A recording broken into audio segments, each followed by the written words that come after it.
Hey, what's up guys? Welcome back to the channel. Today I want to show off a really cool build using the new Ceaseless Feast gloves. It's kind of like an early demo showcase of the build.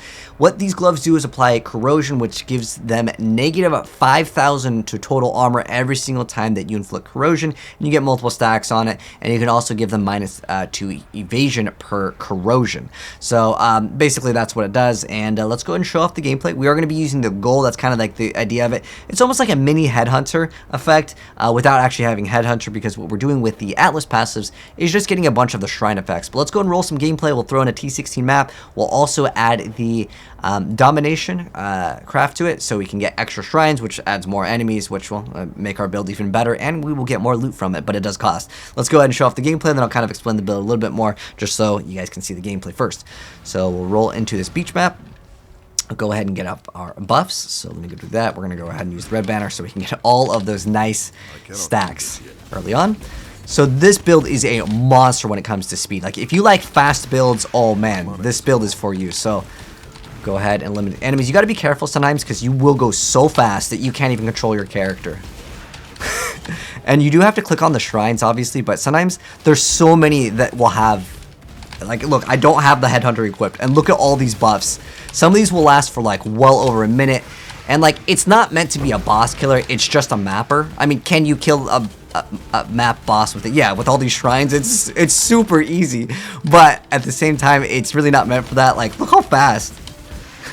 What is there, like, attacks per second? 12? This is insane.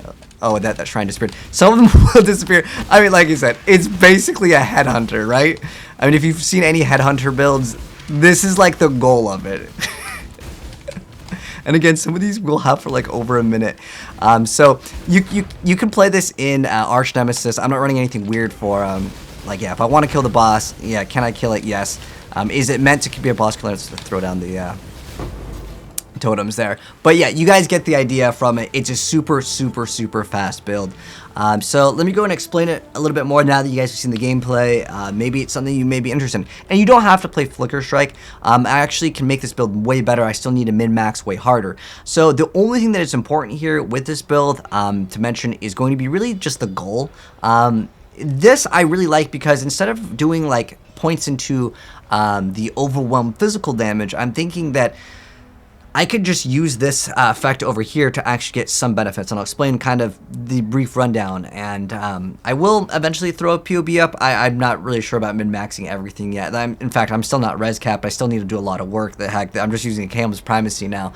Nothing is expensive in this build at all. What you guys saw, you guys can do it as well. The most expensive thing is going to be the chest piece, which only costs me 20 Chaos Orbs, as well as the Bear's Girdle. That's about 20 C as well. These are the two most expensive things in this build. The Gull's like a couple Chaos, everything. I'm running Ming's Heart. Nothing really expensive over here. In fact, these are just some of my old gears because I actually wanted to build this in standard to make sure it worked. Again, there's nothing specific that's like in standard that like you can't get in the Arch Nemesis League, but it's something that I had an idea with, and I was like, you know what, this is going to be kind of fun with the whole new shrine mechanic. So Camel's Primacy, doesn't really matter too much what weapon you're using. I just figured I had it. We're going to go ahead and stack a bunch of extra damage here because I have 90 rage. Why not get 90% of physical damage as extra fire damage? I ideally want to run 2 Ming's Heart. Obviously, the Ming's Heart is really cheap. I need to try to res cap a little bit better. I'm thinking to put more points into like res cap, and then I just run double Ming's Heart because getting that 20% of Fizz as extra chaos, when you mix it in with that series, elemental is extra chaos, and then chaos or physical is chaos as well. It just really helps out for extra additional damage. I have everything on use when charges reach full, and then use when you take a savage hit, which I run this in every single build. But yeah, it's just a Camel's Primacy. Nothing too important really to mention here other than like a really cool trick that you can do, which is actually doing Pride with Eternal Blessing. That's like a really cool mechanic right now that has not been patched out. If it does get patched, it's not like this build won't work, but this is like basically you get Pride for free. It's if anyone didn't know, you can Eternal Blessing Pride, and because Pride is not an aura that affects you, it affects the enemies, it actually reserves no mana. It's actually really nice. So what we're doing with the Ceaseless Feast, to explain kind of how it works. Obviously, to use Flicker Strike, you need Frenzy Charges. Surprisingly, you can get this really easy. Like, you are going to be able to sustain Flicker Strike very easy with just the Ceaseless Feast over here. I'm not sure if it works with Impale. Corrosion's new, so I'm not sure like exactly how it works. Does it work on other forms of damage? Like if you apply some other proc from another source of damage, does that corrosion work? I think it has to be a hit. It can't be like something that's ticking, but I'm not sure the exact mechanic of Impale, because you have to hit the enemy, then the Impale like tags them for damage. I'm not sure if it counts as one hit or two, but I'm able to sustain pretty well.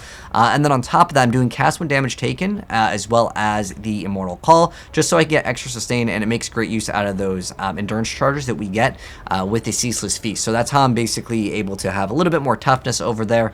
Nothing too important to mention, other than we're just getting lots of rage, because more rage equals more damage, more speed, and everything. And with the Gull, you guys saw it. It basically is a free headhunter. With the exception, yeah, you have to buy the Gull. It's like, okay, if I was, it's about 5C, because you have to spend about 2C for Gull, and then you spend 3 chaos for the maps. Obviously, through time, it would be worth it, because you're going to be able to clear out things way faster, and then on top of that, you're going to be able to get more packs with the shrine. Here's what the tree looks like. I just pretty much rushed over and grabbed all of the shrine effects, by the way. Didn't grab anything else. Obviously, yes, you should grab more things. You should grab all the extra rare monsters and things like that, but I just wanted to test it out on this character that I had. Just because I wanted to say, hey, you know, does this actually work? And the answer is yes, it does work. But anyways, yeah, it's a little gameplay preview, you guys. Let me know what you think down below in the comment section below. If there's any other min-maxing, I believe that there is a chest piece that does also give you like a shrine, but you have to have like massive amounts of strength for it. We might try to shoot for it. It's just something that I was thinking in the back of my head with the Ceaseless Feast, because I always like to try to make builds using specifically just some new item, and obviously, yeah, Gull is out. So amazing with the tree. But anyways, thanks for tuning in, guys. If you enjoyed the video, drop a like on it. If you're new here and do want to see an update to this, I may update it later down the line and make it much better. Subscribe and turn the bell if you guys want to see that and more gaming content. I'll catch you guys next vid. I'm out. Peace.